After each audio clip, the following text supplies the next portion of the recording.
High everyone, welcome to অক্সিজম NEET. আমাদের আগের রিভিশন ভিডিওসগুলোতে পুরো অর্গানিক যে চ্যাপ্টারগুলো আমাদের নিটের সিলেবাসে আছে সেগুলো এনসিআরটিতে আছে। প্রত্যেকটা চ্যাপ্টার থেকে মোস্ট ইম্পর্টেন্ট কিছু কোয়েশ্চেন যেমন আমরা ডিসকাশন করেছি, যে ইম্পর্টেন্ট রিয়েজেন্টগুলো বারবার পরীক্ষায় এসেছে কিংবা ইম্পর্টেন্ট টাইপ অফ রিয়াকশান, সেগুলো নিয়ে প্রত্যেকটা ভিডিওতে যেটুকু আমাদের নিটের জন্য লাগে সবটাই আমরা খুব কনসাইজ ওয়েতে রিভাইজ করার একবার চেষ্টা করেছি। তো এরপর আমরা শুরু করেছিলাম ইনঅর্গানিকের চ্যাপ্টারগুলো আশা করি তোরা সবাই পরপর দেখেছিস। নেক্সট আমরা শুরু করছি আমাদের ফিজিক্যাল পার্টের আজকের চ্যাপ্টার হলো থার্মোডায়নামিক্স। দেখতেই পাচ্ছিস থার্মোডায়নামিক্স দুটো পার্টে অ্যাকচুয়ালি আমাদের এনসিআরটিতে আছে। প্রথম পার্টটায় দেখবি আমাদের ওয়ার্ক ফাংশন, ওয়ার্কের ক্ষেত্রে যেহেতু আমরা কেমিক্যাল থার্মোডায়নামিক্সটা পড়ছি, ফিজিক্যাল থার্মোডায়নামিক্সটা টোটালি আলাদা।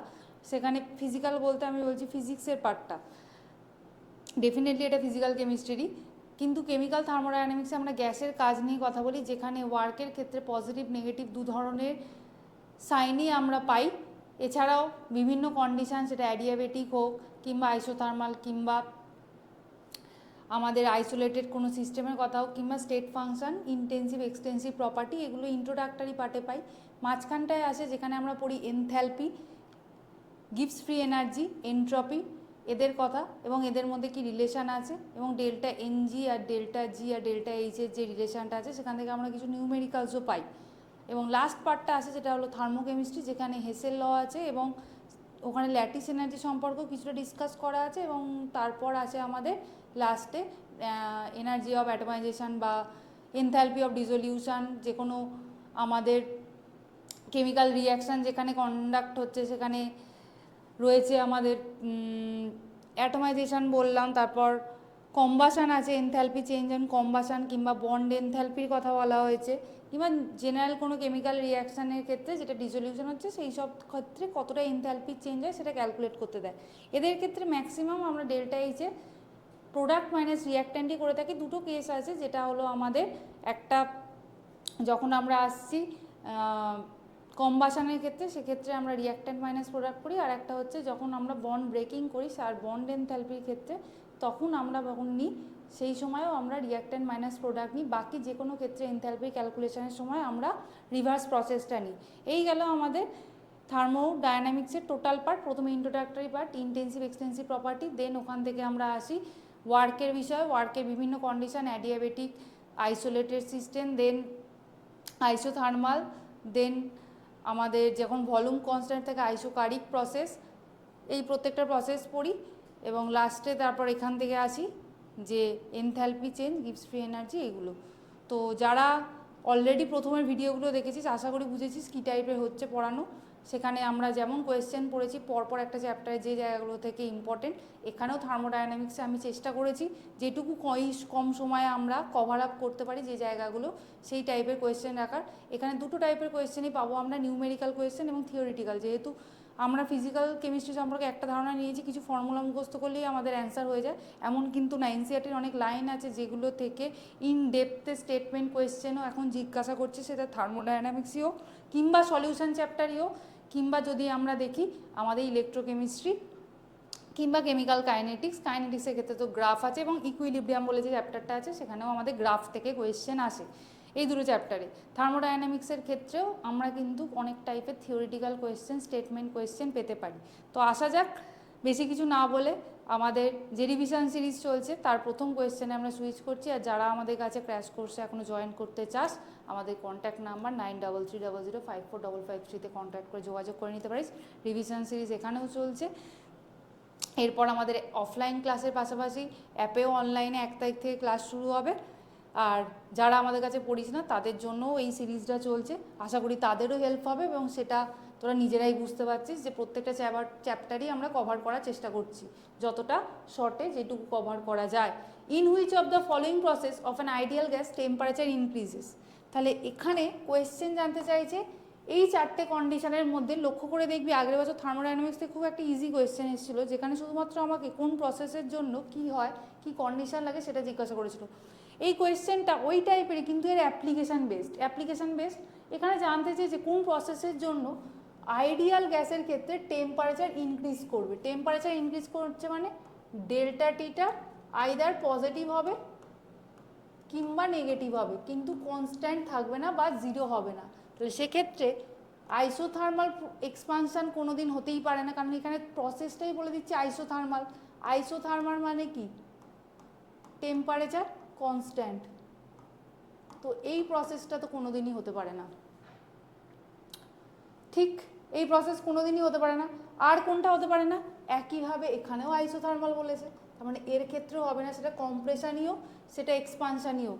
এক্সপানশনের ক্ষেত্রে কি হয়? এক্সপানশন ক্ষেত্রে গ্যাস নিজে এক্সপ্যান্ড করে ভলিউমটা, তার মানে গ্যাস নিজে কার্য করছে, নিজে কাজ করছে, মানে নিজের শক্তির ক্ষয় হচ্ছে, কারণ ওয়ার্ক যেটা আসে সেটা নেগেটিভ আসে। এবং যদি কম্প্রেস করা হয়, কম্প্রেস মানে তুই জোর করে কম্প্রেস করছিস গ্যাসটাকে, তার মানে বাইরে থেকে কার্য করা হচ্ছে, গ্যাসের ওপর কার্য হচ্ছে, তার মানে ওয়ার্কটা সেক্ষেত্রে আমার পজিটিভ হয়। যদিও এখানে আইসোথার্মাল প্রসেস দুটো, সেহেতু দুটোই আমার হবে না, তার মানে আমার অ্যান্সার আইদার অ্যাডিয়াবেটিক এক্সপানশন নাহলে অ্যাডিয়াবেটিক কম্প্রেশন, এই দুটোর মধ্যে হবে। অ্যাডিয়াবেটিক প্রসেসের ক্ষেত্রে কি হয়? ফার্স্ট ল অফ থার্মোডাইনামিক্স আমাকে কি বলেছে? Delta U equal to Q plus W. যখন অ্যাডিয়াবেটিক প্রসেস বলি, অ্যাডিয়াবেটিক মানে কিউটা আমার জিরো হয়, কিউ যদি জিরো হয় তাহলে এখানে কিউটাও আমার জিরো হয়ে যাবে, তাহলে শুধু পড়ে থাকবে কি? Delta U equal to W, তাই তো? কিউটা অ্যাডিয়াবেটিক এক্সপ্যানশনে চলে যাচ্ছে। এবার বাকি আমায় জানতে চেয়েছে কি, কোন ফলোইং প্রসেসের জন্য টেম্পারেচার ইনক্রিজ করবে। তাহলে ওয়ার্কটা এখানে কি হচ্ছে? শুধুমাত্র ইউ এর সাথে। তাহলে আমি এটাকে যদি ঘুরিয়ে লিখি, ডেল্টা ইউ। ডেল্টা ইউ কোন সময় হয়? যখন আমাদের ভলিউম কনস্ট্যান্ট থাকে। তাহলে ভলিউম কনস্ট্যান্ট থাকলে আমরা যে ওয়ার্কটা পাই সেটাকে আমরা কিভাবে লিখতে পারি? N C. যখন ভলিউম কনস্ট্যান্ট থাকে, এটা মোলার হিট ক্যাপাসিটি আমাদের, মাইনাস কি হয়? T2 minus T1। T2 যেখানে হায়ার টেম্পারেচার বা টেম্পারেচার যেটা আফটার চেঞ্জ আসছে, এবং T1টা হচ্ছে ইনিশিয়াল টেম্পারেচার, এটা ফাইনাল টেম্পারেচার, যেটাকে আমরা একসাথে ডিটি বলেও এক্সপ্রেস করে থাকি। তাহলে যখন কম্প্রেশন হচ্ছে, একটু আগেই বললাম, যখন কম্প্রেশন হচ্ছে, ডিউরিং কম্প্রেশন কি হয়? আমরা বাইরে থেকে কার্য করি, কার ওপর? গ্যাসের ওপর। তাহলে কি হয়? ওয়ার্কটা আমাদের পজিটিভ। সিমিলারলি যখন আমরা এক্সপানশনের কথা বলছি, গ্যাস নিজে নিজেকে ভলিউম ইনক্রিজ করছে, তাহলে তখন কি হয়? এর সাইনটা হয় নেগেটিভ, যেটা আগেই ডিসকাস করেছি। তাহলে কখন হতে পারে টেম্পারেচার ইনক্রিজ করবে? টেম্পারেচার ইনক্রিজ করলে কি হবে? T2-র ভ্যালুটা বেশি হবে T1-এর থেকে, তবেই তো আমরা পজিটিভ পাবো। তাহলে এখানে আমরা বলতে পারি since T2 greater than T1 জানতে চেয়েছে, বা এটাকে আমরা বলতে পারি T2 মাইনাস T1-এর ভ্যালুটা জানতে চেয়েছে পজিটিভ। তাহলে এটা কখন সম্ভব? যখন আমাদের কি করা হচ্ছে? কম্প্রেশন করা হচ্ছে, কারণ বাকি কিছু দেখ, এনটা আমার নাম্বার অফ মোলস, এটা তো নেগেটিভে হওয়ার কোনো চান্স নেই। সিভিএম মোলার হিট ক্যাপাসিটি, এরও কোনো নেগেটিভের চান্স নেই। তাহলে পজিটিভ হতে গেলে ওয়ার্ককে, এই ভ্যালুটাকে পজিটিভ হতে হবে, তাই T2 মাইনাস T1কে পজিটিভ হতে হবে। কখন সম্ভব? যখন অ্যাডিয়াবেটিক কম্প্রেশন হয়। দেখ অনেকগুলো জিনিস এই কোয়েশ্চেনে বলে দিলাম, ডাইরেক্টলি না বলে, ডাইরেক্টলি আমি হয়তো দাগ দিয়ে চলে যেতেই পারতাম, পুরোটাই বলে দিলাম যা যা ওয়ার্ক সম্পর্কে বলার, কখন পজিটিভ হয় কখন নেগেটিভ হয়। জানতে কি চেয়েছে? Temperature increase. কেন টেম্পারেচার ইনক্রিজের ক্ষেত্রে আমরা এটা লিখলাম? কেন এনটা আমার পজিটিভ হবে? Number of mole. সিবিএম এটাও পজিটিভ, তার মানে এই টার্মটাকে আমার পজিটিভ হতে গেলে T2 মাইনাস T1কে পজিটিভ হতে হবে।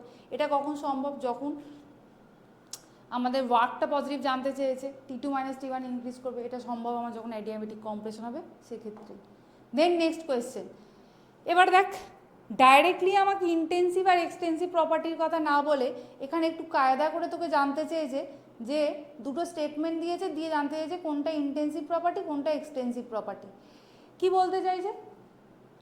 X is a state function, state ফাংশনের কথা বলেছে এক্স। আর কি বলেছে? এক্স একটা ইন্টেন্সিভ প্রপার্টি অ্যাজ ওয়েল। কারা ইন্টেন্সিভ প্রপার্টি?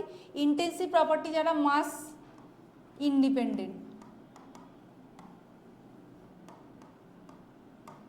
মাস ইন্ডিপেন্ডেন্ট কারা? মাসের ওপর কারা ডিপেন্ড করে না?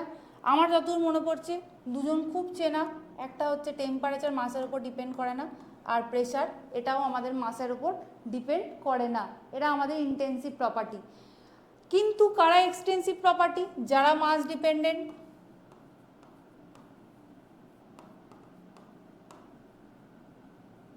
মাস ডিপেন্ডেন্ট এক্সাম্পল ই, যেটা আমরা ইন্টারনাল এনার্জি বলি বা ইউও বলতে পারিস। ভলিউম মাসের ওপর ডেফিনেটলি ডিপেন্ড করে। আর কে আছে, এনথ্যালপি, সেটাও আমাদের মাসের ওপর ডিপেন্ড করে। তো এই সবগুলো আমাদের এক্সটেন্সিভ প্রপার্টি। এটা ইন্টেন্সিভ, এটা এক্সটেন্সিভ।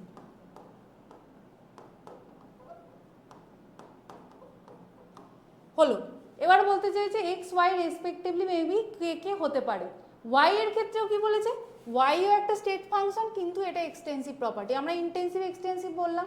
আর স্টেট ফাংশন জানিস, স্টেট ফাংশন যারা শুধুমাত্র ইনিশিয়াল আর ফাইনাল স্টেট অফ চেঞ্জের ওপর ডিপেন্ড করে, কিন্তু আর কারোর কিছুর ওপর ডিপেন্ড করে না। এবার যারা আছে তাদের মধ্যে কে কী আছে আমরা দেখি। এবার প্রথমে আছে দেখ এক্স আর ওয়াই কারা কারা হতে পারে। এক্স অ্যান্ড ওয়াই, এক্স বলেছে প্রেশার, ওয়াই বলেছে টেম্পারেচার। টেম্পারেচার কি এক্সটেন্সিভ প্রপার্টি? মোটেই না। আমরা দেখতে পাচ্ছি ওই ইন্টেন্সিভ প্রপার্টি কী করে এক্সটেন্সিভ বলতে পারি, তার মানে ও হবে না। দেন কি আছে, volume and internal energy. Volume কি আমার ইন্টেন্সিভ প্রপার্টি? না। ইন্টারনাল এনার্জি সে আমার extensive property as well as state function, কিন্তু ও তো নয়। আর যাদের স্টেট ফাংশন বলে, স্টেট ফাংশন হচ্ছে তারা যারা শুধুমাত্র ইনিশিয়াল আর ফাইনাল স্টেটের ওপর ডিপেন্ড করে কিভাবে চেঞ্জ হয়েছে, নাকি সে কোন পথ দিয়ে এসেছে। সে যে পথ দিয়ে আসতেই পারে, 100টা ধাপে আসতে পারে, এক ধাপেও আসতে পারে, তাতে আমার ম্যাটার করে। স্টেট ফাংশন মানে only depend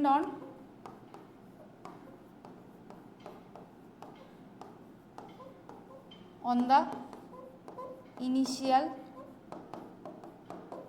and final,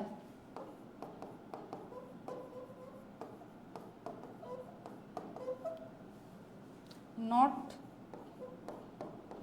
on the path। ব্যাস এই অবধি হয়ে গেছে। তারপরে আসছি নেক্সট প্রপার্টি কি বলছে, এনথ্যালপি অ্যান্ড টেম্পারেচার। টেম্পারেচার কোনোদিনই এক্সটেন্সিভ প্রপার্টি নয়, এনথ্যালপি তো ইন্টেন্সিভ প্রপার্টি নয়।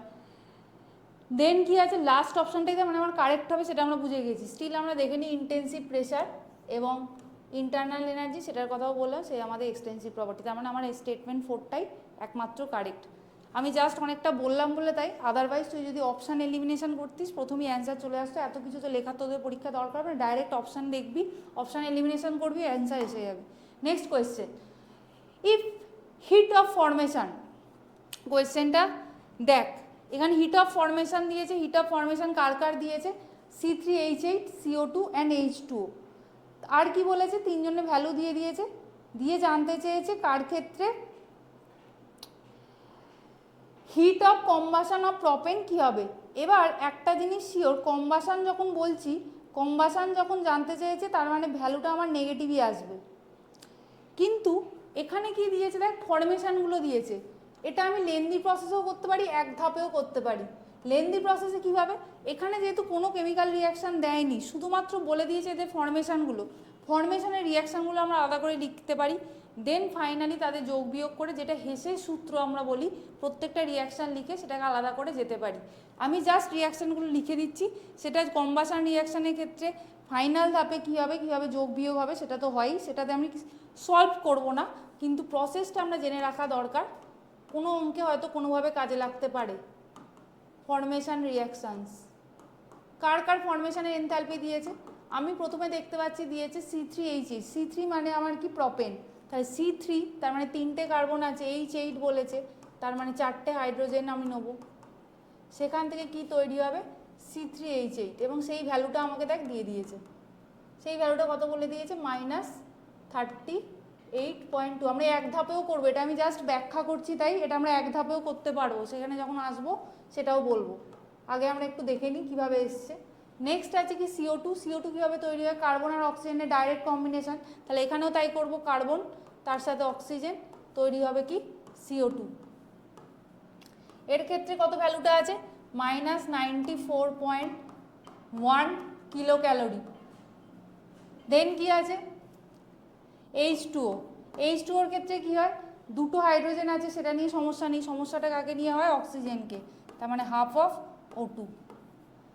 কত হচ্ছে তৈরি, H2O তৈরি হচ্ছে, এবং এর ভ্যালুটা হচ্ছে 48.2 কিলো ক্যালোরি। দেখ প্রত্যেকটার আমি ফরমেশন এনথ্যালপি পেয়ে গেলাম। এবং ফরমেশন এনথ্যালপি কোনটাকে বলি, যেখানে 1 মোল প্রোডাক্ট তৈরি হচ্ছে, প্রত্যেকটা ক্ষেত্রে দেখ 1 মোলই তৈরি হয়েছে, এখানে 1 মোল, মানে প্রত্যেকের আগে 1 আছে, আমি এটাই বলতে চাইছি 1 মোল, এটা 1 মোল তৈরি হয়েছে, এটা 1 মোল তৈরি হয়েছে, এটা 1 মোল তৈরি হয়েছে। কারণ 1 মোল তৈরিটাই আমাদের ফরমেশন এনথ্যালপি হিসাবে আমরা কনসিডার করি, বাকি কিছু তৈরি হয় না। তাহলে প্রত্যেকে ডেল্টা এইচ দেওয়া আছে, তাহলে এখান থেকে কম্বাশন রিয়াকশানটা বের করতে হবে। কম্বাশন রিয়াকশান মানে কি? কম্বাশন মানে কার্বন আর হাইড্রোজেনের কোনো কম্পাউন্ড, মানে একটা হাইড্রোকার্বন যদি থাকে তার কম্বাশন করলে কি তৈরি হবে, তার সম্পূর্ণ কম্বাশন করলে আমার CO2 অ্যান্ড ওয়াটার তৈরি হয়। এখানে কম্বাশনের জন্য কি আছে আমাদের, কম্বাশনের জন্য আমার প্রপেনের কথা বলেছে, তাহলে সেটাকেই লিখি C3H8। তাহলে কম্বাশনের জন্য কি লাগবে আমার, দহনের জন্য অক্সিজেন লাগে, তৈরি হবে কি CO2 অ্যান্ড ওয়াটার। এটা আমি 4টে ধাপে রিয়াকশান লিখছি, হেসের সূত্রটা অ্যাপ্লাই করবো বলে, সেই জন্য। আদারওয়াইজ রিয়াকশানটা আমরা একটা স্টেপেও করে দিতে পারি, সেটা একটা স্টেপে এরপরেই আসবো। CO2 তৈরি হচ্ছে, কতটা তৈরি হবে, 3টে কার্বন আছে, হাইড্রোজেন 8টা আছে, তার মানে 4টে, তাহলে কটা অক্সিজেন লাগছে, 3 দুগুণে 6 আর ওদিকে 4টে অক্সিজেন, তার মানে টোটাল 10টা, তাহলে 5O2 নিতে হবে। এটা হচ্ছে আমার কম্বাশন রিয়াকশানটা। তাহলে এই কম্বাশন রিয়াকশানটা আমি কিভাবে পাবো, কারণ আমাকে কম্বাশন রিয়াকশানেরই এনথ্যালপি জানতে চেয়েছে, তাহলে এর ডেল্টা এইচ কত হবে, এটা যদি আমি রিয়াকশান 4 দিই,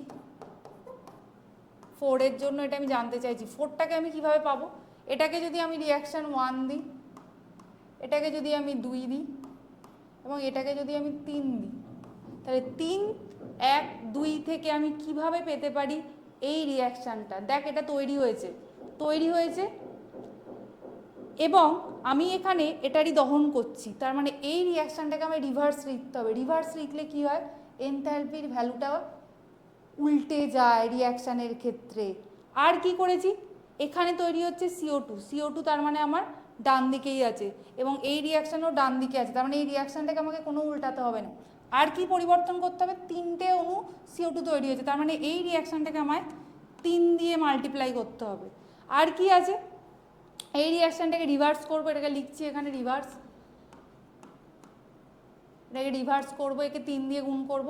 আর এর ক্ষেত্রে কি আছে, এর ক্ষেত্রে H2 + ½ O2 থেকে 1 অণু জল তৈরি হয়েছে, এবং জল দেখ এখানে 4 অণু তৈরি হয়েছে, তার মানে আমি কি করব, 4 দিয়ে এটাকে গুণ, দ্যাট ইজ 4।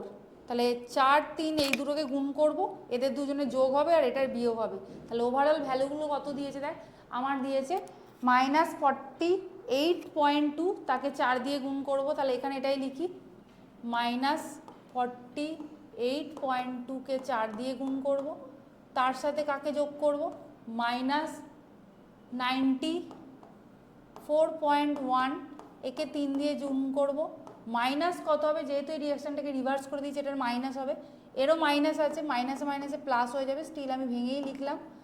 ওভারঅল এটাই হচ্ছে আমার রিয়াকশানের এনথ্যালপি। এটা আমি অনেক লেন্দি প্রসেসে করেছি, অনেক বড়, কিন্তু এত বড় লাগবে না, আমি জাস্ট এক্সপ্লেন করার জন্য করলাম, আদারওয়াইজ এক ধাপেই হয়ে যাবে। তাহলে ওভারঅল কত আসছে, যোগ বিয়োগ করলে দেখবি কারেক্ট অ্যান্সার কত আছে, -423 + 436, কি আছে, কম্বাশন রিয়াকশন মানে নেগেটিভ হবে, নেগেটিভ মানে পজিটিভ ভ্যালুগুলো এমনি বাদ দে, পজিটিভগুলো তো হবে না, কোনো চান্স নেই, তার মানে আইদার এটা নাহলে এটা হবে। 4, 4 আসতে 32, আর এখানে 3, 4 12, মানে 6, আর ওদিকে 8, মানে 8 আর 8 6, তার মানে অপশান 3 হবে, -436। এবার আমরা এক ধাপে কী করে করব, এত কিছু পরীক্ষার হলে নিশ্চয়ই তুই বসে বসে লিখবি না এত বড় ইকুয়েশান কম্বাশানে। যখন কম্বাশান দেবে, একটু আগেই শুরুতে বলছিলাম দেখ, কম্বাশান রিয়াকশানের ক্ষেত্রে আমরা ডাইরেক্টলি বের করব, কীভাবে বের করবো এনথ্যালপি চেঞ্জ সেই রিয়াকশানে, প্রোডাক্ট মাইনাস রিয়াক্ট্যান্ট। কম্বাশান রিয়াকশান আমরা লিখে ফেলেছি, তার মানে এই ডেল্টা এইচ কম্বাশান রিয়াকশানের ক্ষেত্রে কি করব, ডেল্টা এইচ কাদের জন্য লিখব, এতক্ষণ প্রোডাক্ট মাইনাস রিয়াক্ট্যান্ট লিখছিলাম, কম্বাশনের ক্ষেত্রে কি হবে, উল্টোটা হওয়ার কথা, যে এর ক্ষেত্রে কি হবে, আগে প্রোডাক্টে কারা কারা তৈরি হয়েছে, প্রোডাক্টে তৈরি হয়েছে আমাদের দেখ CO2,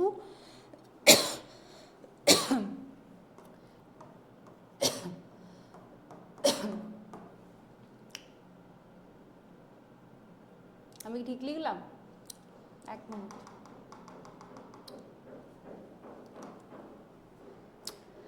এক মিনিট।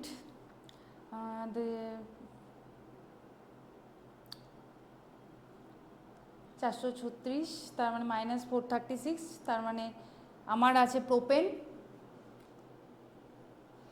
তাহলে এখানে যেগুলো আছে আমরা দেখতে পাচ্ছি কি এনথ্যালপিগুলো দিয়েছে, ফরমেশন এনথ্যালপিগুলো দিয়েছে, কম্বাশন এনথ্যালপি কিন্তু দেয়নি, ফরমেশন এনথ্যালপি দিয়েছে। তাহলে delta H formation enthalpy of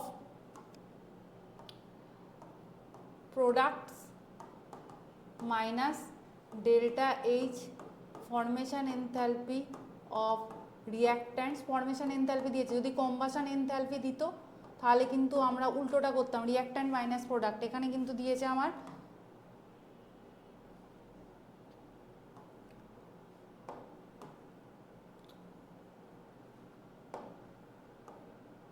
formation enthalpy product. তাহলে কত আসছে, আমরা কে কে নিয়েছিলাম দেখে নিই একবার। এখানে নিয়েছিলাম আমাদের প্রোডাক্টে 3 আর CO2 আছে -94, 3 ইন্টু -94.1 প্লাস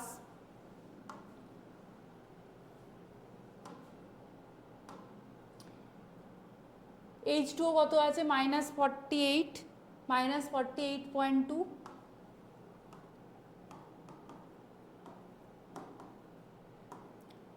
মাইনাস রিঅ্যাক্ট্যান্টে কি আছে আমার প্রোপেনের কত দেয়া আছে, প্রোপেনের ক্ষেত্রে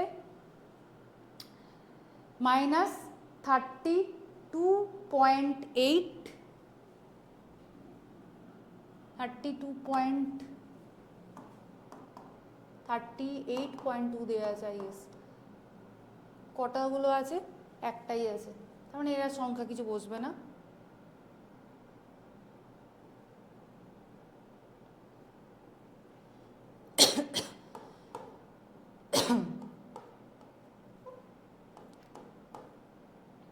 আর অক্সিজেনেরটা বসবো, অক্সিজেনের ক্ষেত্রে কি বসাবো, অক্সিজেনের ক্ষেত্রে তো যেহেতু O2 আমাদের ফরমেশন এনথ্যালপি অলওয়েজ 0ই হবে। এটা যদি আমি ডেল্টা এইচও লিখি,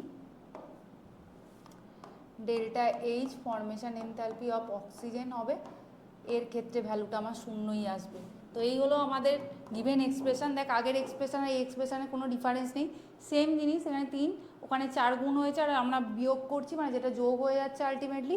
এবং ভ্যালুটা কত আসছে -436.9 আই গেস, হ্যাঁ 436.9।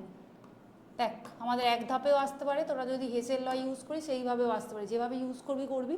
আমার মতে যদি ফরমেশন এনথ্যালপি দেওয়া থাকে, ফরমেশনের ক্ষেত্রে আমরা প্রোডাক্ট মাইনাস রিঅ্যাক্ট্যান্ট যদি ফরমেশন এনথ্যালপি থাকে, যদি এই এনথ্যালপির ভ্যালুটা ফরমেশন না হয়ে কম্বাশন এনথ্যালপির ভ্যালু দিত, তখনই কিন্তু এই রিঅ্যাকশানটা উল্টে যেত। তখন আমি বার করতাম ডেল্টা এইচ এই রিঅ্যাকশানের জন্য combustion enthalpy of reactant minus delta H combustion enthalpy of product, শুধুমাত্র যদি কম্বাশন এনথ্যালপি দেওয়া থাকতো তার ক্ষেত্রে। দেন নেক্সট কোয়েশ্চেনে আসছি। এর ক্ষেত্রে কি বলছে, বন্ড এনার্জি দিয়ে দিয়েছে। এখানে কি বলছে, use the bond energies to estimate delta H for this reaction, যেখানে দিয়ে দিয়েছে H2O2 থেকে তৈরি হচ্ছে H2O2, এবং প্রত্যেকটার দেখ বন্ড এনার্জিগুলো আলাদা আলাদা করে আমাকে গিভেন। তাহলে আমি আগে রিঅ্যাকশানটা কীভাবে হচ্ছে লিখি সেটাই। H2 প্লাস O2 দুজনই গ্যাস, এখান থেকে তৈরি হচ্ছে আমার H2O2। কি বন্ধন তৈরি হচ্ছে, কি ভাঙছে, একটা HH বন্ধন ছিল, একটা অক্সিজেন বন্ধন ছিল ডবল বন্ড, এবং সেখান থেকে ভেঙে তৈরি হচ্ছে H2O2-তে, যাকে বন্ডটাকে কেমন দেখতে হচ্ছে সেটা লিখি আগে। এটা আমার HH ছিল, এটা আমার অক্সিজেন ছিল, আর এখান থেকে যেটা তৈরি হচ্ছে HOOH, এই বন্ধনটা তৈরি হচ্ছে। এর ক্ষেত্রে আমায় কি জানতে চেয়েছে, বন্ড এনার্জিস দেওয়া আছে, এখানেও আমার ডেল্টা এইচটাই জানতে চেয়েছে। এবং যখন বন্ড এনার্জি দেওয়া থাকে তার ক্ষেত্রেও কিন্তু উল্টোটা হয়, আমি বলে দিয়েছি। তাহলে এখানে রিঅ্যাকশানটা কোথায় লিখবো, এখানেই লিখছি ডেল্টা এইচ ফর দিস রিঅ্যাকশান। তাহলে আর লিখলাম এই রিঅ্যাকশানের জন্য। কি হবে, বন্ড এনার্জিসের ক্ষেত্রে ঠিক উল্টোটা হবে, তার মানে এখানেও সামেশান অফ বন্ড এনার্জিস কার জন্য? রিঅ্যাক্ট্যান্টের জন্য, minus summation of bond energies reactant minus product. ব্যাস, এবার ভ্যালুগুলো আমরা বসাবো। কি কি আছে আমাদের বন্ড এনার্জিস ভ্যালুগুলোর ক্ষেত্রে? রিঅ্যাক্ট্যান্টে কে কে আছে? রিঅ্যাক্ট্যান্টে এইচএর আছে, অক্সিজেন অক্সিজেন আছে। কটা আছে? একটা এইচএইচ আছে, একটা অক্সিজেন অক্সিজেন ডবল বন্ড আছে। তাহলে একটা এইচএইচের ভ্যালু কত? একটা এইচএইচের ভ্যালু হচ্ছে 436, তাহলে সেটাই লিখলাম 436। প্লাস কি একটা আছে ও ডবল বন্ড, ও ডবল বন্ড 499, তাহলে সেটাই লিখবো 499। মাইনাস এইগুলোর ক্ষেত্রে কি আছে? একটা ওইচ একটা ওইচ, তার মানে টোটাল দুটো ওইচ হচ্ছে, এদিকে একটা এদিকে একটা। কটা অক্সিজেন অক্সিজেন বন্ধন আছে? একটা অক্সিজেন অক্সিজেন বন্ধন আছে, তাহলে 2 দিয়ে গুণ করব। 2 দিয়ে কোনটাকে গুণ করব? 2 দিয়ে গুণ করব ওইচটাকে। 2 × 460 প্লাস কত হচ্ছে? একটা আছে ও বন্ধন 142। ব্যাস, ইউনিটটা কিসে দিয়েছে? কিলোজুল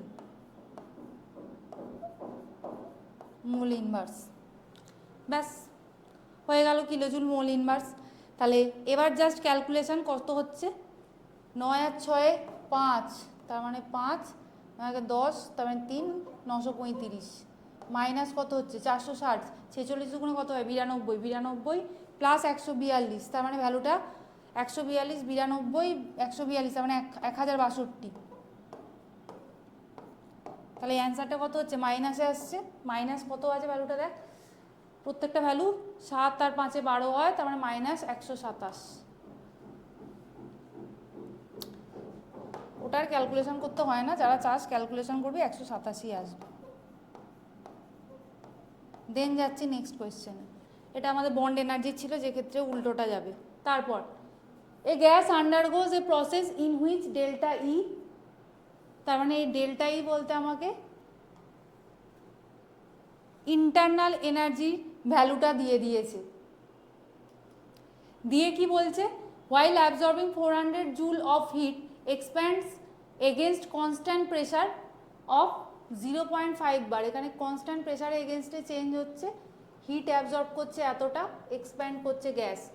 জানতে চাইছে চেঞ্জ ইন ভলিউম, ভলিউম চেঞ্জটা জানতে চাইছে। আমরা কোন রিলেশন আগে অ্যাপ্লাই করতে পারি সেটাও ম্যাটার করে। এখানে আমি ইন্টারনাল এনার্জি ভ্যালু দিয়েছে, জানতে চেয়েছে কি? Change in volume. Volume change আমরা কোথা থেকে পাই? কোন রিলেশন থেকে ভলিউম চেঞ্জের আসবে? ফার্স্ট ল অফ যদি থার্মোডাইনামিক্স ইউজ করি সেখান থেকে তো আমরা পেতে পারি। কারণ কি ফার্স্ট ল অফ থার্মোডাইনামিক্স কি বলেছে? Delta U equal to Q plus W. ডাব্লুকে আমরা যদি ভেঙে লিখি, কিউ ইকুয়াল টু হচ্ছে,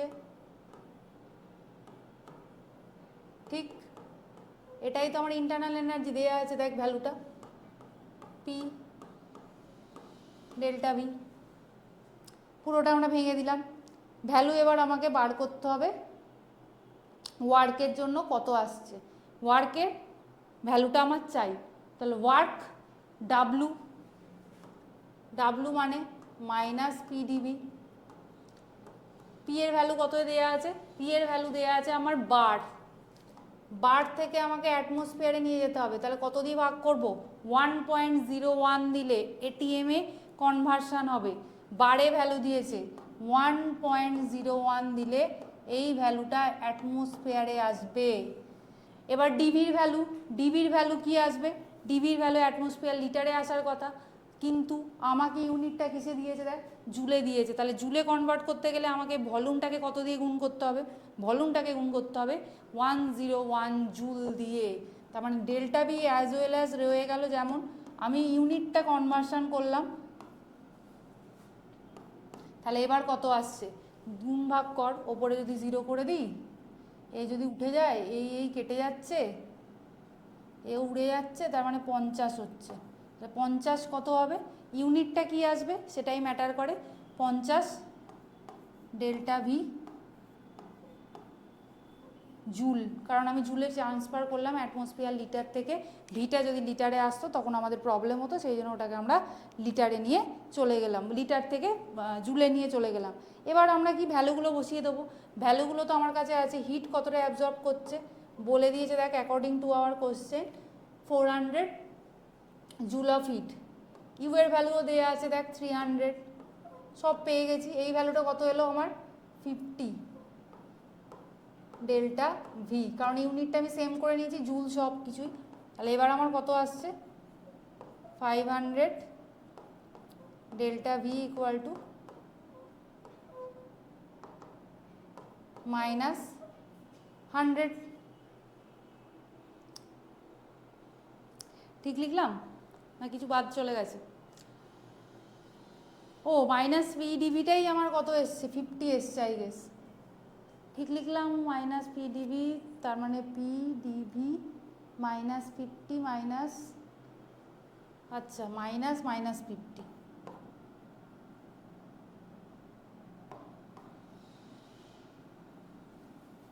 এখানটা আমি ভুল লিখছিলাম, তার মানে এখানে হচ্ছে মাইনাস অফ 50 ডেল্টা ভি। এবার ঠিক আছে, তাহলে আমার হচ্ছে কত 50 delta V equal to 400 minus 300, তার মানে 100 আসছে। তার মানে ডেল্টা ভি কত এলো আমার 2। এখানে কত দিয়েছে দেখ ইন লিটারে বার করতে দিয়েছে, তার মানে ওটা আমার চলে এলো কিসে, ডেল্টা ভিটা ভলিউম চেঞ্জ জানতে চেয়েছে, ইউনিট আমি সব কনভার্সন করে নিয়েছি, তার মানে আমার অ্যান্সার ডাইরেক্টলি এলো লিটারে, ইন লিটার। ব্যাস 2, এটাই জাস্ট আমাদের অ্যাপ্লিকেশানটা ছিল। আমরা এখানে কনভার্সন বার থেকে এটা এটিএমে নিয়ে গেলাম, আর বাকি যা ছিল আমরা অলরেডি কনভার্সন করে নিয়েছি, করে আমাদের অ্যান্সার এসেছে। দেন নেক্সট কোয়েশ্চেন, এটা তো ডাইরেক্ট কোয়েশ্চেন, এটা সব থেকে বোধহয় সহজ যতগুলো কোয়েশ্চেন নিয়েছি। For a process to be equilibrium, ইকুইলিব্রিয়ামে থাকলে কি হয়, ইকুইলিব্রিয়ামে থাকলে আমরা এই জিনিসটা এখন সবাই জেনে গেছি, এটা শূন্য হবে। ব্যাস, আরও একটা জিনিস জানি এখান থেকে, আমি দেখতে পাচ্ছি জানতে চেয়েছে কোন কন্ডিশনটা নেসেসারি, এটাও আমরা জানি। এবং এই যে এসটা, এটা কি এস, এটা টোটাল এনট্রপি।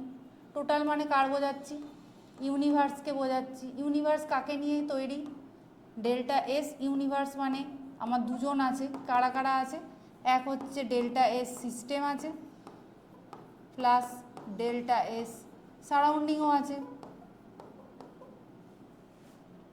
A0, তার মানে এরা দুজন একা একা পড়ে আছে। কি রিলেশন হতে পারে এদের মধ্যে,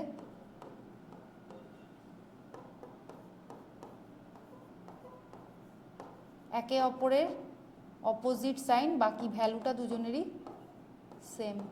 কোন অপশানে আছে দেখ, একটাই অপশান দেখতে পাচ্ছি, অপশান 2, একে অপরের জাস্ট উল্টো অপোজিট সাইনটা আছে। Then next question, calculate the work done when 1 mole of an ideal gas is compressed reversibly from 1 bar to 4 bar at a constant temperature 300 Kelvin। তাহলে এর ক্ষেত্রে কি আমাকে সব কিছুই বলে দিয়েছে, শুধুমাত্র আমার বার করতে হবে এর জন্য কি ওয়ার্ক ডানটা। ওয়ার্ক ডানের ফর্মুলা ডাব্লু, ওয়ার্ক ডান কি প্রসেস, এটা রিভার্সেবল আর কি কনস্ট্যান্ট টেম্পারেচার, তার মানে আইসোথার্মাল রিভার্সেবল প্রসেসের ফর্মুলা ইউজ হবে ওয়ার্ক ডানের ক্ষেত্রে। ফর্মুলা কি minus N R T L N P1 by P2। কেন P1 বাই P2 নিলাম, কারণ আমাকে প্রেশারের কথা বলেছে। কোন প্রেশার, 1 বার থেকে 4 বার, তার মানে এখানে ওয়ার্ক ডানের কথা বলা হচ্ছে। ওয়ার্ক ডান কি হচ্ছে, আইসোথার্মাল রিভার্সেবল প্রসেস, প্রেশারের চেঞ্জ হচ্ছে, কি প্রেশার চেঞ্জ হচ্ছে 1 বার থেকে 4 বার, তার মানে আমি ফর্মুলা কি ইউজ করলাম minus nRT LN P1 by P2। প্রত্যেকটা ভ্যালু বসাই, কী কী বলে দিয়েছে এখানে, কি বলেছে ভ্যালু 1 মোল, তার মানে এন এর ভ্যালু হয়ে গেল 1, আর এর ভ্যালু আশা করি গ্যাস কনস্ট্যান্টের ভ্যালু সবার মুখস্থ 8.314, কিন্তু এখানে কিসে জানতে চেয়েছে কিলো জুলে, জুলে পেয়েছি, কিলো জুলে নিয়ে যেতে গেলে এটাকে 10⁻³ দিয়ে গুণ করতে হবে, তাহলে ভ্যালুটা আমার কিসে আসবে কিলো জুলে আসবে। ঠিক, কারণ অ্যান্সারটা দেখ আমার কিলো জুলে দেওয়া আছে সবগুলো। এরপর হচ্ছে টি, টেম্পারেচার কত বলেছে, টেম্পারেচার কি বলে দিয়েছে, টেম্পারেচার বলে দিয়েছে 300 কেলভিন। 300 কেলভিন, তার সাথে কি আছে বাকি আমার শুধু পড়ে রয়েছে ভ্যালুটা এলএনের ভ্যালুটাকে আমি যদি লগে নিয়ে যাই কি হয় 2.303 ইন্টু লগ, তার সাথে কি হবে ওপরে P1 কত 1, নিচে হচ্ছে 4, তার মানে এটা হয়ে গেল মাইনাস, এখানে গুণটা করে নিই আমরা 8.314 ইন্টু 0.3 ইন্টু 2.303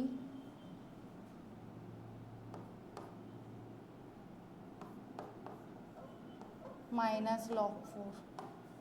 দেখ মাইনাস লগ 4 করে দিলাম, উল্টে দিলাম ভ্যালুটা যাতে আমাদের সুবিধা হয়, কারণ নিচে আছে 1/4, ওটাকে আমার উল্টাতেই হবে। তাহলে সব কটাকে গুণ করলে কি হবে, গুণটা দেখ এখানে কত আছে 8, আমি অ্যাপ্রক্সিমেশনে যাই কারণ এখানে ভ্যালুগুলো যথেষ্ট দূরে দূরে আছে। 8 আর 3 আসছে 24, 24 গুণ 48, আর লগ 4 এর ভ্যালু কত লগ 2, 2 লগ 2, 2 লগ 2 মানে 2 ইন্টু 3, তার মানে 0.33 এর উল্টো হচ্ছে 6 হচ্ছে, তার মানে 6 8 8 আর 6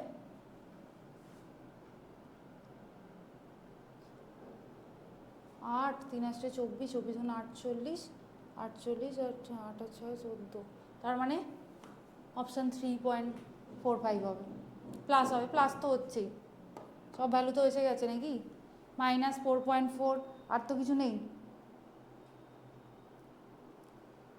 এখানে তো মাইনাস ছিল, এই মাইনাস প্লাস হয়ে গেল, মাইনাসটা এখানে বসাইনি, মাইনাসে প্লাস, তার মানে প্লাস 3.45 কিলো জুল।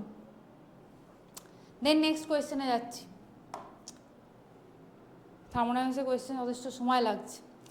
দেখ পরের কোয়েশ্চেন কি বলছে, এখানে দিয়েছে কনসিডার দ্য ফলোয়িং রিয়াকশন বলে দিয়েছে, এখানে প্রত্যেকটা সাইন জানতে চেয়েছে, delta H, delta S, delta জি, আমাকে ইভেন কোনটা লিকুইড কোনটা গ্যাস সব কিছু দিয়ে দিয়েছে। এক জিনিস দেখ, প্রথমে রিয়াকশানটা কী রিয়াকশান তুই লক্ষ্য কর, কম্বাশন রিয়াকশান, O2 দিচ্ছি একটা হাইড্রোকার্বনে, আমার তৈরি হচ্ছে শুধুমাত্র CO2 অ্যান্ড ওয়াটার, তার মানে এই জিনিসটা আমার ফিক্সড, ডেল্টা এইচটা কম্বাশনের জন্য নেগেটিভই হবে, এটা নিয়ে আমাদের কোনো দ্বিমত নেই, কারণ প্রথমটা নেগেটিভ হবে মানে আইদার এই অপশানটা বা এই অপশানটা ঠিক, এই দুটো এমনিই আমার এলিমিনেট হয়ে গেল।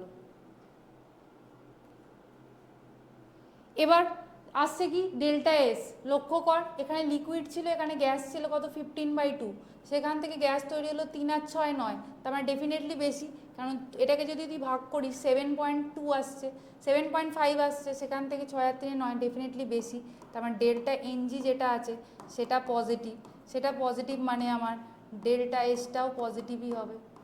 এবার ডেল্টা এস পজিটিভ দেখ, ডেল্টা এস দুটোতেই পজিটিভ দিয়েছে, তুই কনক্লুশনে আসতে পারলি না, তার মানে আমার শেষ ধাপে যেতে হবে, যেটা হচ্ছে ডেল্টা এইচ মাইনাস টি ডেল্টা এস। তাহলে এইখানে রিয়াকশানে এই ডেল্টা এইচটা আমার নেগেটিভ হচ্ছে, এ আমার পজিটিভ হচ্ছে, তার মানে ওভারঅল জিটা আমার কি হবে নেগেটিভ হবে, তার মানে রিয়াকশান আমার কি আসবে এ নেগেটিভ, কারণ ওভারঅল নেগেটিভ, তাই রিয়াকশান আমার স্পন্টেনিয়াস এবং আমার কারেক্ট অপশান হবে অপশান 2। দেন আসছি নেক্সট কোয়েশ্চেনে, ফিজিক্যাল কেমিস্ট্রি করতে গেলেই সময়টা বেশি লাগে। এবার এখানেও আসছে দেখ 1 mole of an ideal gas heated from 150 kelvin থেকে 300 kelvin in a rigid container মানে যেটা বলতে চাইছে কন্টেনারে ভলিউম চেঞ্জ হবে না, তার মানে ডেল্টা ভি আমার কনস্ট্যান্ট, তাহলে এন্ট্রপি চেঞ্জ উইল বি, এই ধরনের রিয়াকশানের ক্ষেত্রে এন্ট্রপি চেঞ্জ কত হবে, তাহলে এই এন্ট্রপি চেঞ্জের ক্ষেত্রে কি কি ফর্মুলা আমরা পড়েছি সেটা কিন্তু আমাদের মনে রাখাটা দরকার, এখান থেকে কিন্তু ডাইরেক্ট অ্যান্সার আসবে। এখানে প্রথমে কি হয় নাম্বার অফ মোলস, তারপর CVM, তারপর ln T2/T1, সাথে কি যুক্ত হয় আবার নাম্বার অফ মোলস, সাথে কি হয় আর সাথে আবার ln, আর এখানে কি হয় V2/V1। এবার আমার কন্টেনারটা রিজিড মানে আমার এই যে টার্মটা নিয়েছি টোটালটা 0 হয়ে যাবে, কারণ V2 = V1, এই টার্মটা পুরো 0, তার মানে আমার এন্ট্রপি চেঞ্জের ক্ষেত্রে শুধু আমাকে কি বার করতে হবে CVM ln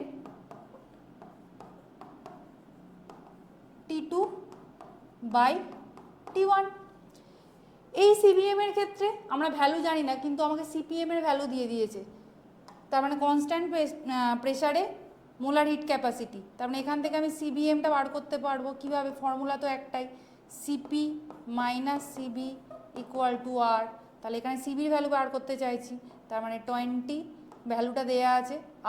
আর এর ভ্যালু কত, আর এর ভ্যালু কি গিভেন নয়, কিন্তু আমরা কত জানি, জুলে ভ্যালু দিয়েছে, তার মানে আমি এখানে বসাবো 8.314, কারণ এখানে joule mole inverse kelvin inverse দিয়েছে, এখানেও আমরা সেটা বসাবো। আগের অঙ্কটায় আমি শুধু ওই 8.314 জুল লিখে দিয়েছি, ডেফিনেটলি ওর সাথে কেলভিন ইনভার্স মোল ইনভার্স থাকে, যেটা নাম্বার অফ মোলসের সাথে গুণ হয়ে যায় এবং টেম্পারেচারের ইউনিট কেলভিনের সাথে গুণ হয়ে যায় এবং দুটো বাদ হয়ে যায়। এই জন্যই আমরা ইউনিট সহ লিখি, যাতে আমাদের সুবিধা হয়। এই ভ্যালুটা অ্যাপ্রক্সিমেটলি কত আসছে, এটা যদি 8.3 ধরে নিই, তাহলে ভ্যালুটা আসছে 11.7, কততে আসছে, joule kelvin inverse mole inverse. এবার বাকি ভ্যালুগুলো বসাবো। বাকি ভ্যালুগুলোর ক্ষেত্রে কি আছে, আমরা এলএনটাকে যদি ভেঙে দিই, বাকি দেখ নাম্বার অফ মোলস আমাকে বলে দিয়েছে 1 মোল, পরপর ভ্যালুগুলো আমরা পুট করে দিই, তাহলেই আমাদের অ্যান্সার এসে যাবে। তাহলে এখানে ভ্যালুটা বসাই, অন্য কালারে বসাতে সুবিধা হবে। এন কত বলে দিয়েছে 1, এর ভ্যালু কত এসছে 11.7, আমরা সব অ্যাপ্রক্সিমেট ধরবো গুণ করার জন্য। এলএনকে আমরা ধরে নিচ্ছি 2.303 করে নিলাম, ভেঙে লক করে নিলাম, T2/T1, T2 কত বেরিয়েছে 300, তার মানে 2 হয়ে যাচ্ছে লগ, কি করে 2, নিচে 150 আছে, তার মানে 150 2 হয়ে গেল, 11.7 ইন্টু 2.303 ইন্টু লগ 2, গুণ করলে কত হচ্ছে, তার মানে 2.3 আর 11.7, 11.7 আর 2.3 গুণ করলে কতই হবে, লগ 2 ভ্যালু তো 0.3, এটা নিয়ে তো কোনো চেঞ্জ নেই, 0.3 এর সাথে তুই যাই গুণ কর, এটা 2ই ধর, তার মানে এই ভ্যালুটা অ্যাপ্রক্সিমেটলি যদি আমি বলি, অ্যাপ্রক্সিমেটের কথা বলছি কিন্তু বারবার আমি, 0.6 এর সাথে গুণ হবে, তার মানে এটার অর্ধেকের একটু বেশি হবে, অর্ধেক হলে ভ্যালুটা কত হয়, 11-র অর্ধেক 5-এর আশেপাশে হওয়ার কথা, মানে তার থেকে একটু বেশি হবে, তারপরে 0.6 আছে, আর এটা ভ্যালুটা দেখ অলমোস্ট 12-র কাছাকাছি আছে, তার মানে 6-এর হওয়ার সম্ভাবনা কিন্তু নেই, কারণ 12-র কাছাকাছি তার বেশিই হচ্ছে, তার মানে ভ্যালুটা আসবে দেখবি 8.1। এটা করতে করতে হয়, এটা অ্যাপ্রক্সিমেশন যত করতে শুরু করবি তত হবে, আদারওয়াইজ গুণ করতে পারিস, কেউ যদি স্পিডে গুণ করতে পারিস সেইভাবেও হবে, ওই 8.1-এর কাছাকাছি ভ্যালুটা আসবে। দেন আসছি নেক্সট একটা কোয়েশ্চেনে, এটা দেখ আমাদের আবার স্টেটমেন্ট কোয়েশ্চেন, এখানে অনেকগুলো কনসেপ্ট আছে, জানতে চেয়েছে এই প্রত্যেকটা স্টেটমেন্টের মধ্যে কতগুলো কারেক্ট স্টেটমেন্ট এখানে রয়েছে, নাম্বার অফ কারেক্ট স্টেটমেন্ট। প্রথম এক্সপ্রেশন থেকেই আমাদের শুরু করা যাক। কি বলছে স্টেটমেন্টে, for most ionic compound delta H lattice is greater than delta H hydration. এবার আসা যাক এই স্টেটমেন্টটায়, আয়নিক সলিডের ক্ষেত্রে কি হয়, আয়নিক সলিডগুলো যখন আমরা জলে দ্রবীভূত করি, যত তাপমাত্রা বাড়াই তত সলিবিলিটি বাড়ে, কারণ তাপমাত্রা বাড়ালে ওদের ভাইব্রেশন বাড়ে জানিস এন্ডগুলোর ক্ষেত্রে, তাহলে তত সলিবিলিটি বাড়ে। টেম্পারেচার যদি বাড়াই, solubility of ionic solid increases.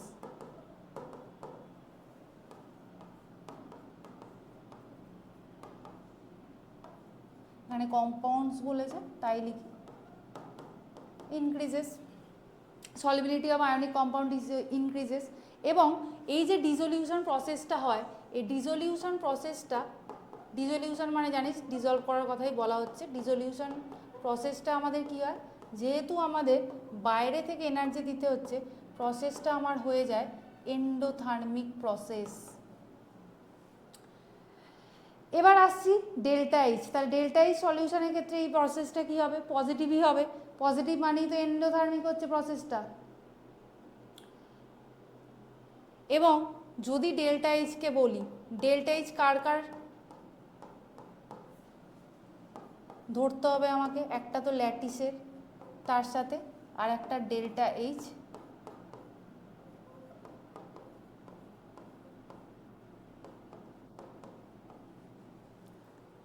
Dissolution, dissolution বলাটা ভুল হবে, এখানে টার্মটা কারেক্ট হবে যদি আমরা লিখি হাইড্রেশন। হাইড্রেশনে এনার্জি রিলিজ হয়, আর ল্যাটিসের ক্ষেত্রে আমরা কি বুঝলাম, যে আমরা যত তাপমাত্রা দেব তার ক্ষেত্রে এটা ইনক্রিজ করবে সলিবিলিটি, তার মানে এই প্রসেসের ক্ষেত্রে এটা হবে আমার পজিটিভ, এবং হাইড্রেশনে আমরা জানি এনার্জি রিলিজ হয়, তাহলে এটা হবে আমাদের নেগেটিভ। এবং এই ডেল্টা এইচটা পজিটিভ হতে গেলে, কারণ ডিসোলিউশন প্রসেসটা আমরা ওভারঅল বলছি এন্ডোথার্মিক, তার মানে ওভারঅল ডেল্টা এইচটা আমার পজিটিভই হবে। তাহলে ওভারঅল পজিটিভ হতে গেলে নিশ্চয়ই আমার ডেল্টা এইচ ল্যাটিসটাকে গ্রেটার হতে হবে ডেল্টা এইচ হাইড্রেশনের তুলনায়, তবেই ওভারঅল আমার পজিটিভ হবে। তার মানে প্রথম যে স্টেটমেন্টটা দিয়েছে সেটা একদম ঠিক, কোনো ভুল নেই, যে for most ionic compound delta H lattice is greater than delta H hydration, কারণ তবেই আমার ওভারঅল ডিসলিউশন প্রসেসের ডেল্টা এইচটা পজিটিভ আসবে এবং প্রসেসটা আমরা এন্ডোথার্মিক বলেই দিয়েছি। এরপর কি বলছে, entropy during reversible adiabatic process is zero. Entropy during reversible adiabatic process is zero. আমরা কোনটা স্টাডি করি বলতো? আমরা এই ফর্মুলাটা সবাই জানি, delta S Q reversible by T, এবং অ্যাডিয়াবেটিকের ক্ষেত্রে এটা জিরো হয়। কিন্তু লক্ষ্য কর কোয়েশ্চেনের স্টেটমেন্টটা দিয়েছে এন্ট্রপি, কিন্তু আমরা স্টাডি করি ডেল্টা এস, তার মানে এন্ট্রপি চেঞ্জ। এখানে এন্ট্রপি কথাটা কিন্তু জাস্টিফাইড নয়। দেখ কোয়েশ্চেনে তোরা পড়তে এগুলোই ভুল করবি, এন্ট্রপি চেঞ্জ দেয়নি, তোরা জানি অ্যাডিয়াবেটিক প্রসেসের ক্ষেত্রে এটা জিরোই হয়, কারণ কিউ রিভার্সেবলটা তো ওখানে জিরোই হবে। তাহলে বাকি তুই ওখান থেকে ডাইরেক্টলি টিক মারবি, প্রথমটা সবাই পারবি, কারণ ওর ক্ষেত্রে জানিস যে ল্যাটিসের এনার্জি বেশি হবে, এর ক্ষেত্রে ওটা পারতিস। এই জায়গাটা এন্ট্রপি চেঞ্জ আর এন্ট্রপিটা দেখতিস না, এটাকে তোরা একদম কারেক্ট স্টেটমেন্ট হিসেবে ধরতিস। এরপর কি বলেছে, এনথ্যালপি অফ ফিউশন। ফিউশনের জন্য কি হয় তুই বল? মেল্টিং। ফিউশন মানে কি? অ্যাকচুয়ালি তো মেল্টিং হচ্ছে। মেল্টিংয়ে কি হয়? বাইরে থেকে হিট দিতে হয়, হিট দিতে হয় মানে এন্ডোথার্মিক প্রসেস, তার মানে এর ক্ষেত্রে অলওয়েজ এনথ্যালপিটা পজিটিভ সাইনই হবে। তাই ডেল্টা এইচ যদি ফিউশন আমরা লিখি, ডেল্টা এইচ ফিউশন, সেটা আমার পজিটিভই আসছে, তার মানে এটাও আমার কারেক্ট, এটাও আমার কারেক্ট। লাস্ট কি বলছে, delta H for a reaction যেখানে বলছে এস মোনোক্লিনিক, তার মানে সালফার মোনোক্লিনিক ফর্মের সাথে যখন অক্সিজেনের রিয়াকশান হচ্ছে SO2 তৈরি হচ্ছে, এবং এটাকে আমরা বলছি ফর্মেশন অফ SO2। আমরা ফর্মেশনের সময় কি পড়েছি, যখন ফর্মেশন এনথ্যালপি হবে সে তার মোস্ট স্টেবল ফর্ম থেকে তৈরি হবে। এসের বা সালফারের কি মোনোক্লিনিকটা মোস্ট স্টেবল ফর্ম? কখনোই নয়, সব থেকে যেটা স্টেবল সেটা হচ্ছে রম্বিক। তার মানে এই স্টেটমেন্টটাও আমার ভুল মোনোক্লিনিকের জন্য। এটা যদি রম্বিক দেওয়া থাকতো সালফারের তাহলে আমার কারেক্ট হতো। তাহলে এখানে কটা কারেক্ট স্টেটমেন্ট আছে? দুটো। ব্যাস, এই জন্যই বলেছি থার্মোডাইনামিক্সের ক্ষেত্রেও এনসিআরটিটা পড়, কাইনেটিক্সের ক্ষেত্রেও পড়, ফিজিক্যালে যে চ্যাপ্টারগুলো আছে এনসিআরটি ইন ডেপথে পড়। এই যে চারটে স্টেটমেন্ট কিন্তু এনসিআরটির বাইরে না, ওগুলোর কনসেপ্টকে জুড়েই বানিয়েছে। এই জন্য এনসিআরটিটা ফিজিক্যাল কেমিস্ট্রির ক্ষেত্রেও কোনো কোনো সময় ইম্পর্টেন্ট হয়ে পড়ে। শুধুমাত্র নিউমেরিক করে কিন্তু ফর্মুলা মুখস্থ করে পরীক্ষায় করে আসতে পারবে না। এরকম যদি স্টেটমেন্ট কোয়েশ্চেন করে দেয় তখন তোরা আবার ভাবতে শুরু করবি কেমিস্ট্রি কোয়েশ্চেন শক্ত হয়েছে, আমরা তো এসব জানিই না, পড়িনি। স্টেটমেন্ট কোয়েশ্চেনও কিন্তু ফিজিক্যাল কেমিস্ট্রি থেকে থাকতে পারে। এই কোয়েশ্চেনটা রাখার কারণ কিন্তু শুধুমাত্র এটাই। ঠিক আছে, এরপর দেখা হবে নেক্সট কোনো ভিডিওতে, নেক্সট ফিজিক্যাল কেমিস্ট্রির কোনো চ্যাপ্টারে।